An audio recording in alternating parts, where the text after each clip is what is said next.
about 3 or 4 state governors to actually take this up at the ministerial and presidential level before we even had the first set of PPAs that were signed off. Individually, a state governor can only do so much. If there's a regional platform that can engage the powers that be, I believe these things would be done much faster. Thirdly, look at the issue of shared infrastructure. Malan Nasru El-Rufai has almost doubled enrollment in primary schools since he came in. We've had similar issues. And everybody has a problem with teachers. It's not just primary school enrollment. Who is going to teach them? Kano State has a deficit of 30,000, Kaduna State possibly more. The fact of the matter is that you simply don't have a pool of teachers that you can go in and say, give me 30,000 of this to teach in my schools. The answer, or what we think is the answer, is deploying technology, e-learning, distance learning, to enable us to have a situation where several good teachers could teach 100 schools, for example. But the question is the infrastructure. When you are presented with the bill for the IT infrastructure that is required to make that possible, it will probably cost you 10% if that thing was taken at a regional level.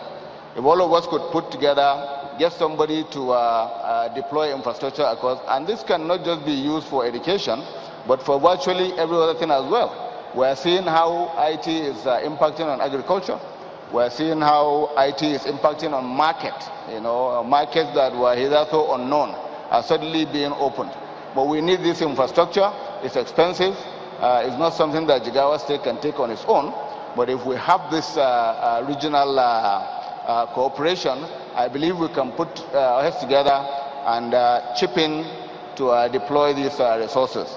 And lastly, in the question of peer review among ourselves, I would rather be benchmarked against a state in my region than for somebody to take my WAEC figures and compare it to Oyo State, so that the disparity could be highlighted. Where we have a situation where we're talking to ourselves, similar problems, similar solutions, then that competition among the states in the region, I think, is healthier for us. If I'm not meeting what Kaduna State is meeting, my citizens will understand more readily to put pressure on me, because we are not talking about Lagos or Anambra. We're talking about a state that is also in the region that has the same problems that you have. If they can do it, why can't you, as a governor, do what Malan Nasru is doing, or what the Kano State governor is doing? If we have that formal platform where we can engage ourselves, similar problems, similar solutions, have an integrated approach to these things, I believe that instead of coming up with 10, 20-year plans, we can achieve what we are hoping to do in maybe 4 or 5 years. Thank you very much. Thank you very much, Your Excellency. I think we have had the compelling logic for integration. We have had, or we have seen the political will, and we have had that already the process has started.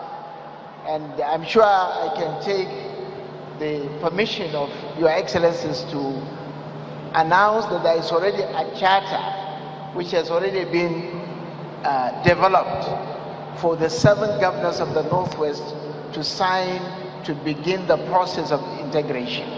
This is something they are working out the time for, but the decision has already been taken to integrate.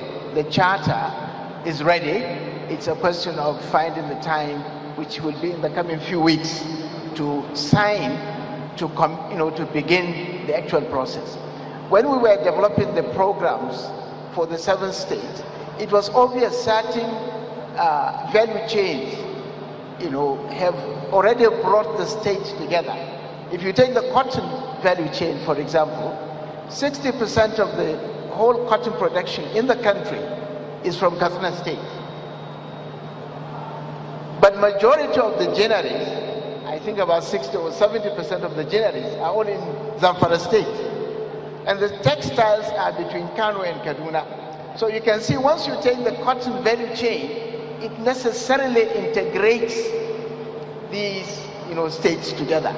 And similar value chains, when you take, brings all the states together. So this is a compelling issue, and I'm glad that the governors have already signed up to it, and that it's a matter of time.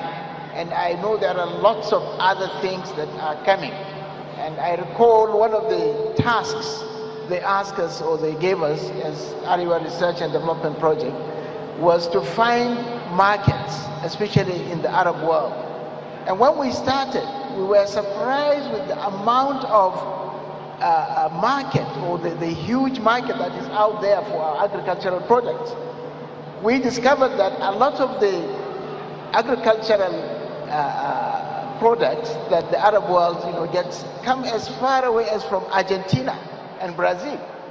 So when we started talking to them, they immediately said, in fact, right now there is an order. There are uptakers. They are not waiting for the next season. There are, hundreds of thousands of tons of grains that are waiting to be taken. They said if it's available tomorrow, they are ready to pick it up. And there is an investor who is likely to come into Kano in the coming few days.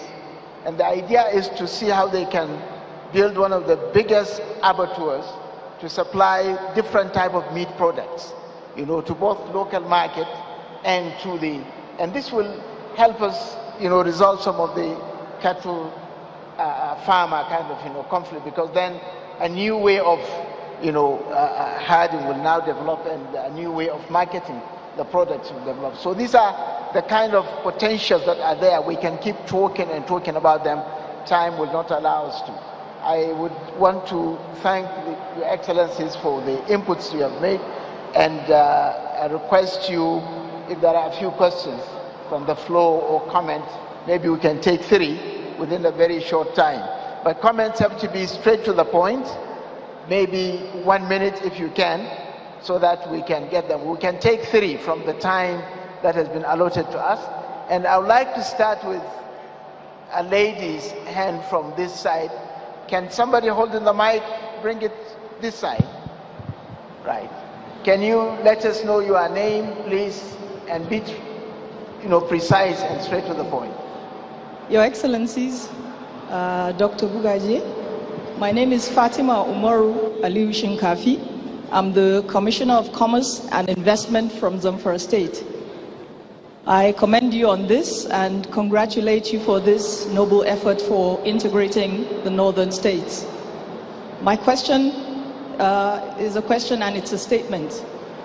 I am re-energized by His Excellency, the Governor of Kano's comments for the reviving of the substructures in the northern region, if this happens.